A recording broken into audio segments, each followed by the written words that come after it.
Қазір қайда тұрғаныңды ұмытпа. Аға, мен жаттығу залына кірдім. Істі болсаң да қабылдай ма? Жоқ, спортшы емес, көмекші болып. Жатақханаға да жайғасып, тазалық жасап, кір жуып, жұмыста істеп жүрмін.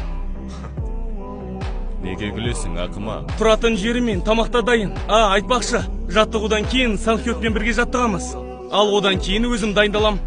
Тамаша ғой, Спортшы болып қайтесің? Өзің айттың ғой, акула ешқашан тоқтамайды. Егер бар күшімді салатын болсам, бір мүмкіндікті келетін шығар. Көп қарсыласты жеңе алатындаймын дейсің бе? Дәл сен сияқтылар оңай сүрінеді. Мен ештеңе естіген жоқпын. Тыңда мені.